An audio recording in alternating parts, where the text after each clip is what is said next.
All right, ladies and gentlemen, so this is assignment number 4 in the Thank You Ma'am packet. This is where we're actually going to read the story Thank You Ma'am. So this is a story written in 1958, as you can see, by Langston Hughes, who is one of my favorite writers, a Harlem Renaissance writer. Okay, so you can read the packet in here that has the entire story and the questions that we're going to look at the end, which I will explain. But what I actually recommend is going to my website and clicking on this video and it will read it to you. So this is someone who you can listen to them read along and you can follow along on paper, and I think that's probably best, to read it and listen to it. Or if you just want to read it or if you just want to listen to it, however you learn best, okay?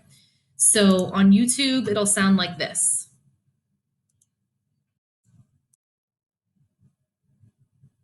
She was a large one that had everything in it but hammer and nails. Okay, so that's the first sentence of Thank You Ma'am. So I'm going to assume that you've read it or listened to it, and then we're going to move on to talking about the questions. I'm not going to give you the answers, right? But I am going to give you some hints and talk about some things that you will need to know to be able to answer the questions.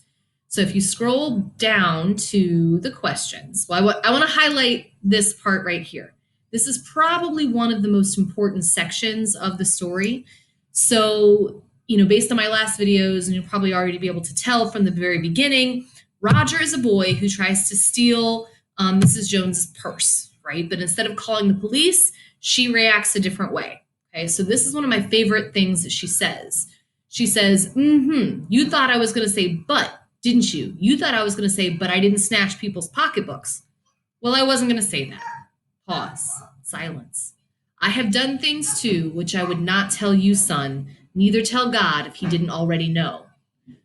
So that to me tells, me as the reader that she has maybe done things she's not proud of either. And maybe she relates to Roger. Maybe she knows what it's like to be in his position, right? So this is where you read between the lines. You think, why did she say that?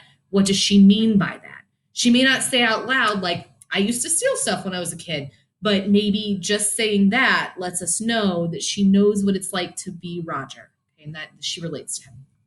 So we're going to go down here and we're going to look at the first question. So number 1 says, part A, which statement expresses the theme of the story?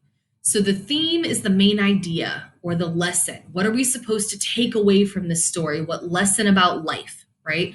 So A says it can be difficult for children to learn right from wrong when there are bad influences around them. So you think, okay, well, maybe that's true for Roger, but does it talk about any bad influence he had in the story? Do we see his friends or other people? We don't really. So think about that, okay? Children often don't understand that adults have encountered the same challenges. That might be true based on the thing that I, just read from Mrs. Jones, but think if that's the whole meaning of the story. People are more likely to learn and practice morality when it is taught to them with kindness. So think about, does Mrs. Jones show that to him? Is she kind to him? And it's best not to assume the worst in people, as situations can be easily misunderstood. So all of these are decent answers, but the tricky thing is you have to choose the best one. And sometimes you can look at the other questions to help you. This is true on your Ohio State test as well, especially when questions have a part A and a part B.